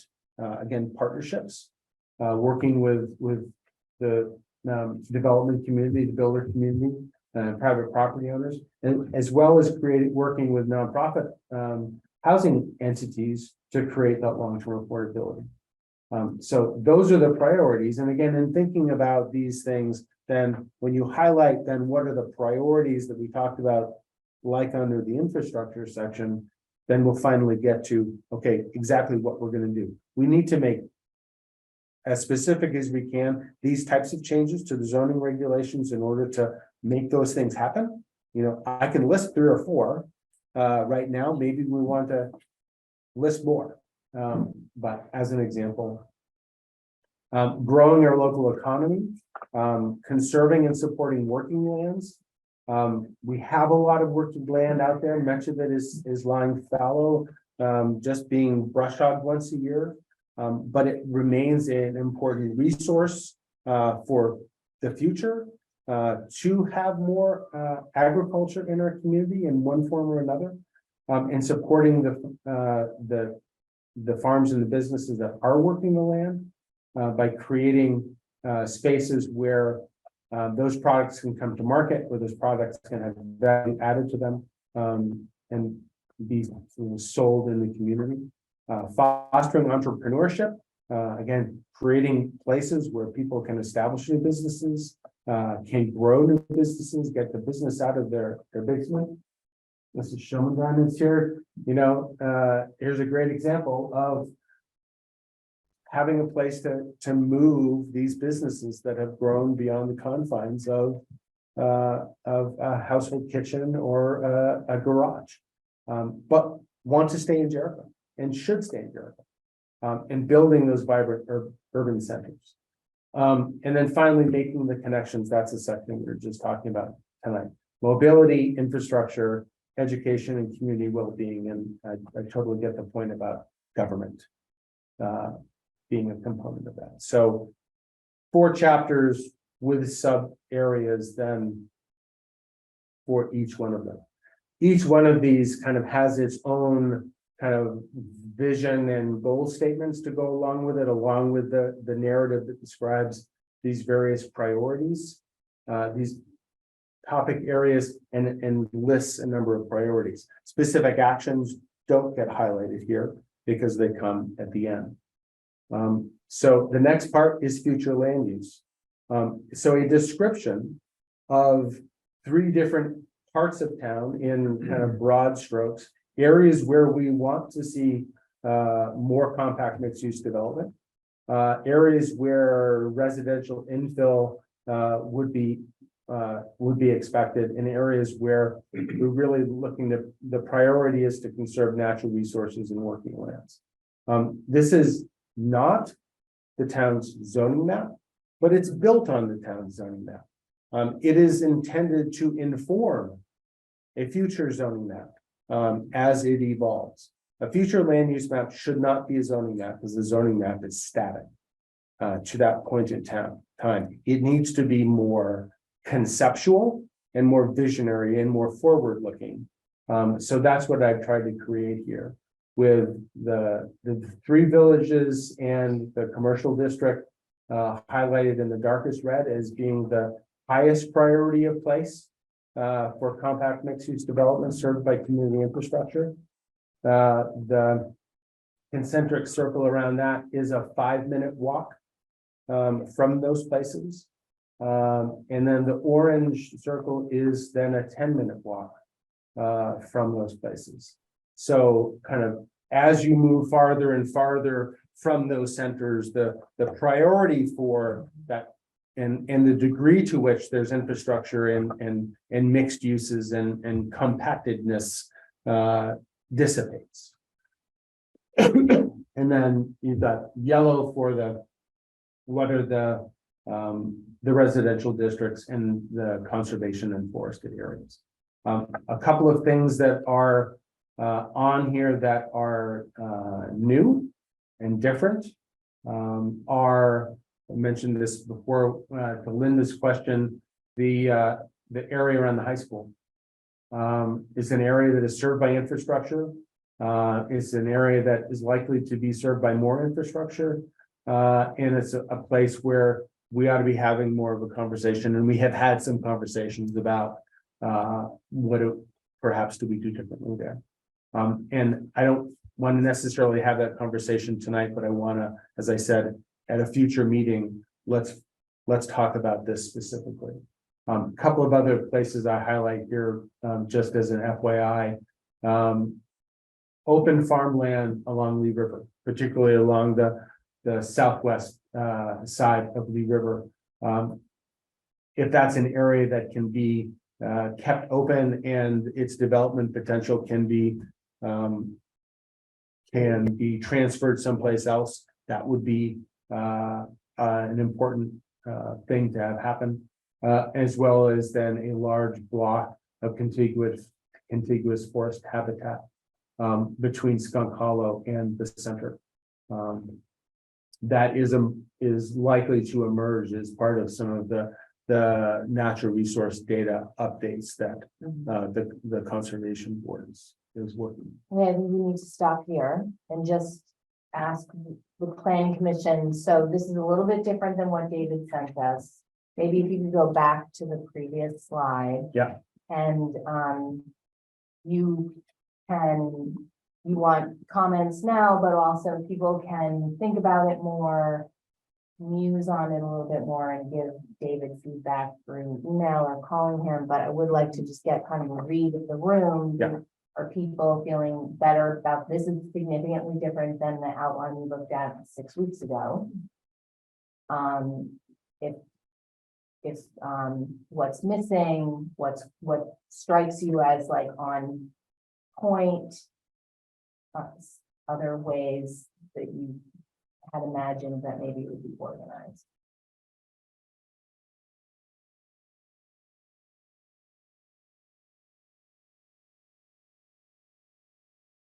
Dana, can you go back to the slide right before that? I'm trying, just for a minute, please. The one that had the graphic or the vision? That was a graphic. This one? No, I'm sorry, one more. And we won't have to say it, no, not One, that one. That one. Okay, so, Yep. so the plan chapters. Yeah. Those are what are sussed out a little bit further. Yeah, those Correct. 4 blocks. Okay, and then the future land use was the last slide. Right. That was the map. Okay. That we just looked at. Right, okay, thank you. So, and a clarifying, so there's the big vision and interacting themes, and then for each chapter has its own vision related to the topic. Yeah. Okay, thank you. So this is really just the community vision interlocking themes. Setting us up for each of the smaller chapters. as we Yes. go through. Yeah. Exactly. So when you get to this Kind of what part, you were talking about. Yeah. this is, Structure. aside from the future land use plan, which is one of the most important components of the plan, period. This is the guts. This is the heart. This is the guts of the plan. And I think this kind of outline makes it much easier for somebody to see what are the priorities here. Right, so David responded to the discussion we had at our last meeting where we were like, let's just call a spade. This is what we care about. That should be the call outs. So, my feedback to David, because I had a preview of this epiphany, was just that, I didn't necessarily feel like we needed themes to be really separate and called out, that it seemed like these guts without a lot of extraneous would probably be good. And also Wendy had done some work on the outline about a month ago. And I saw a way of weaving them together, taking kind of the best of some Wendy's ideas, which fit perfectly into the structure that David was suggesting. But I did see a 5th topic, which would be governance. So I do think that instead of 4, I think we might like to have it be 5. And so At this level. yes. at So this not level. a part of making the connections, but actually, Because what bringing we it up. want to focus on are the changes, not preparing for changes only, but also the changes that we're going to make, that we're going to drive, that we're going to like kick ass and take names. That's the mindset. So Wendy had created this really nice structure, creating a resilient community, which to me is number 1, protecting the environment. You want me to share that? And I pulled it up. That's what you. That's okay, because I don't think we have time, so I can follow up in email, but creating a welcoming and inclusive community is where housing fits. creating a vibrant community is where the economy fits, and creating a connected community is where connections fit, and just kind of meshing them around a little bit. And I think the themes then just come right in here. They don't need their own 10 pages. They could just be supporting here, because your themes around stewardship and community are here anyway. Otherwise, it's going to be too repetitive, I think, if you have them like themes separate from the guts. And then the last thing would be, I don't know if this is the right wording, but creating a strategic community, because we didn't like the word strategic last time we met, but just for now, creating a strategic community where you enable stewardship through effective government, volunteer networks, transparent decision-making, because that's big.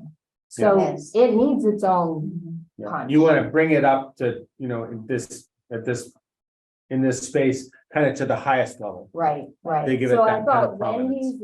Wendy's view was inspirational and had a common language.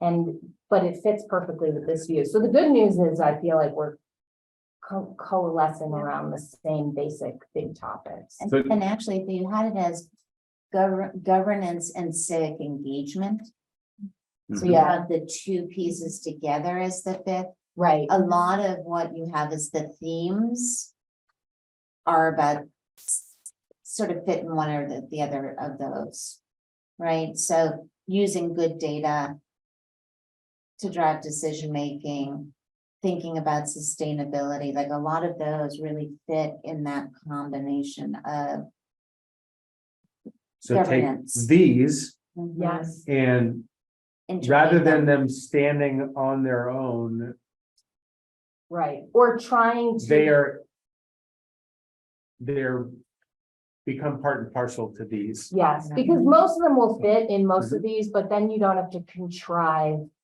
a reason to repeat community stewardship in each of these. That would be 4 times 5. Right. 20 repetitive statements that are not needed Yeah. necessarily. The other thing, David, that where the themes might be helpful is in the vision.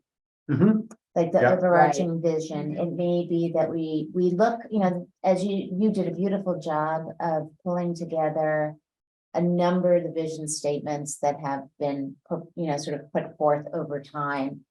And they are verbose.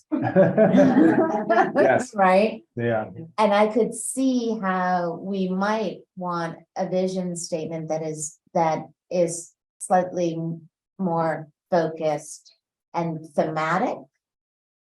And not just sort of this long rambling everything. Right. So that would be another thing. If we wanted to take on.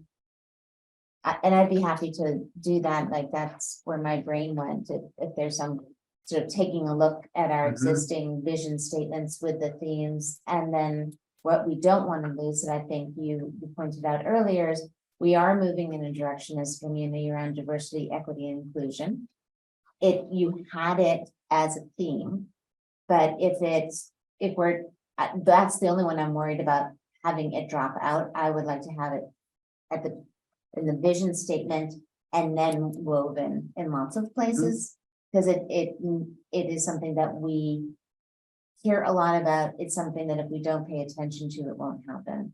And we don't want to segment it to like one little piece of the plan. Yeah. That would be my only Right, concern. Yeah. Well, I think making it part of the vision statement, and this is where I was uncertain when I first saw it, is like, so is this something that has been kind of embraced and adopted by the town as its statement? It has, or it will be? Selectboard voted on in April. They have. It's right on the homepage. Yeah, so what I just didn't know is like, so is this like Right. final deal? It's just like our housing resolution is gonna be. So we have to stop this conversation here and move on to our next topic, because Okay. I want to get that. That's very helpful, done. thank you. Okay. And Thank yes, you, David. This is Really. please email me with other thoughts or comments you have along these. Laurel, I'm sorry, I'm not. I would suggest from everything you all said, that the housing bubble that you have here has to be top left of this document. Because being over here on the right, if this is the presentation. It's and not. This everything is you just said- for discussion. Right, Yeah. but however you ended up, several of you said the This is the most housing. Yes. important. This is the most important. And I don't see it as Yeah. most important than however this document evolves. Yeah. Okay. That's All right, so we're gonna close this topic and go on to the next topic, which is to approve the resolution as a recommendation to forward to the select board. So we are going to ask them to adopt the resolution in the same way that the Diversity, Equity, and Inclusion Committee asked them to adopt a statement. Right? Okay, so I would like to hear a motion to approve the resolution to recommend to the select board. I will vote for that. Okay, I will second. Sarah second. Any discussion? Has it changed since we last saw it? It has changed than when we last saw it based on the two comments from the last meeting. And those were to add in a time frame, which was added in as within 90 days of the final report on the wastewater study, a decision would be made about what would happen next. And the other was about resources and capacity and the ability to actually get something done by saying that the select board needed to not only decide, but also if it was going to do something, allocate appropriate resources. Not, Those were the not two to drag changes. things out, but would we be remiss if we don't have it? We all look at it, make sure we're all agreeing. Sure. You can do Yeah, this. I have Can we it. do that? Yeah, I have it here. I was gonna say, you emailed it. Yeah, I so did. read it, yes, agreed. So I feel confident that it represents my Yes. understanding of. the Yeah, changes that so we hang on, I just So have to those get to two- the share screen so that people can see it at home. So I kind of feel like this is a little bit like the debt ceiling deal. Like, it's not perfect, it's not everything we wanted, we were balancing just delivering targets with also delivering action steps. So kind of like the debt ceiling with the cost cutting. Suspended. Hope I'm not scrolling too No, fast. you're going right to where the changes were, and actually, so the other change actually we did make is that as the planning commission requested, I think this came from Heidi. We put the directing the planning commission first on the list, even though they're not necessarily, directly in order, but that seemed the most logical. So we put bullet number 2 became bullet number 1.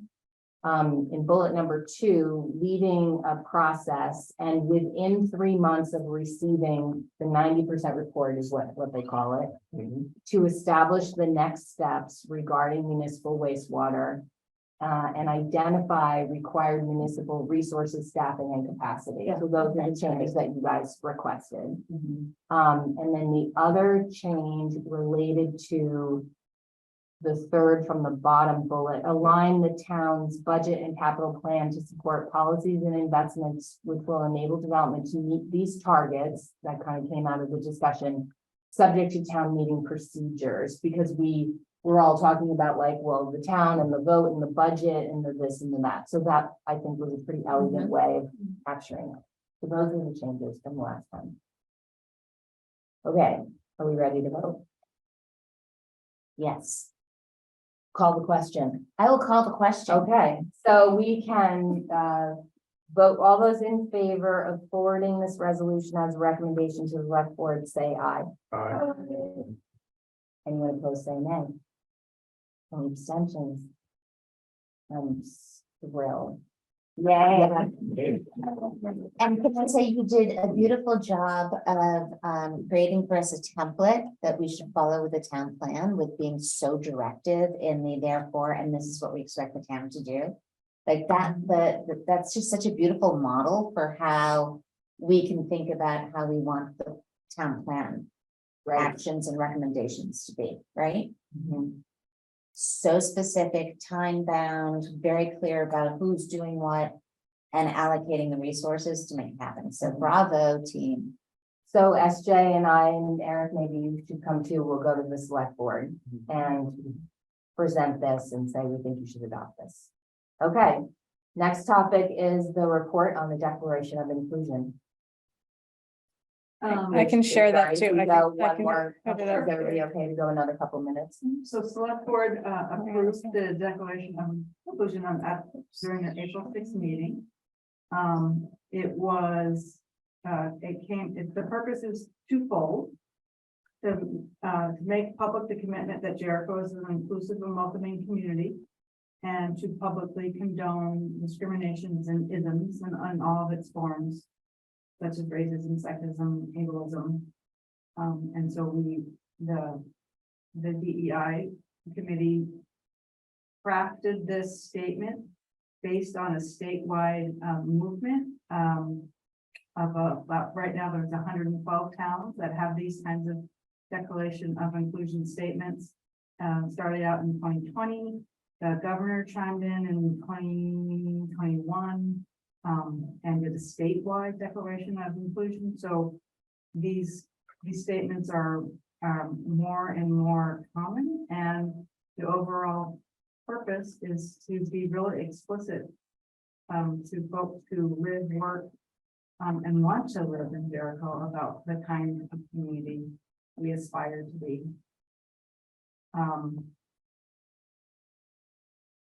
We used some resources. We looked at the community looked at other towns' statements, and there's a ton of resources out of Vermont, these cities and towns too, that help inform the writing of the statement.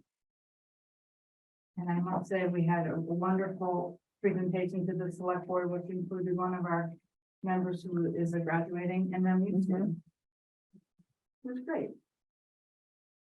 Well, Yeah. congratulations. Thank you very much. And yes, this absolutely now can be front and center as a organizing principle or theme Right. for the town plan. And it's the first step, really, Yeah, right? Because like that last paragraph is a nudge to looking at how we as committees and our governance structures mhm. can operationalize the vision statement. And I did notice it is right at the top of the homepage when you go to the website. So it's very featured very prominently. Okay. I think we need to adjourn and that we need to table all the other items on our agenda. Sounds good. So I make a motion to table everything else. I'll second it. You disagree? Yeah. Okay, I have a very brief topic. okay. Is it report events? All right, so can we table planners report? Yes. we can. Okay. Go ahead. The farmers market is on Thursday, and we have a table, Mhm, and you and I are signed up to volunteer, but I cannot stay for the full time, mhm. so if anyone else. I'm going to be there. Yes, Okay. Steve is gonna be there. And we need to talk though about what we're gonna do, because we were gonna do values, but Yes. I don't know that we should still do that, given where we I don't think are we're on the there. plan. Mhm. So we can take So- that session offline, Yeah, but just know I cannot be there for the whole time, okay, from like 3 o'clock setup till 7:30 takedown. I can't be there for that. that's okay. What time is best for you? Probably earlier. Okay. 3 to 5. Okay. All right, any other mission critical reports under reports? No, okay, other business, can we table other business? And wrap up with planning for next meeting. So our next meeting, June 20th, will be with David again. Yep. We have no meeting on July 4th, and then we'll meet on July 18th, and that meeting will be a review of the draft. How We're soon gonna have, before like, the meeting will we cookies. see that? The Friday before. A weekend to review. Yes, so know now that you need to allocate time that weekend.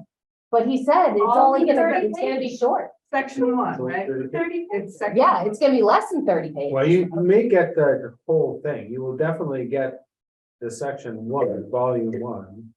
But also, appreciate that it is an iterative process, Yes. particularly right now, or it's front loaded as a highly iterative process where you'll get a draft we'll talk about it and, we'll have a little bit of time before then we'll produce another draft that we'll talk about in more detail. And then you'll have something that will kind of start the adoption process in September, which is, again, still iterative in your hands. Iterative. Right. So nobody needs to panic. We have plenty of time, especially you. Okay. I thought, well, I was the one that I was the only one that needed it. So we don't need an executive session. Do I have a motion to adjourn? Motion to adjourn. Eric, motion to adjourn. Second. Second. Chris, all those in favor of adjournment, say aye. Aye. Okay, thank you, everybody. Thanks for coming.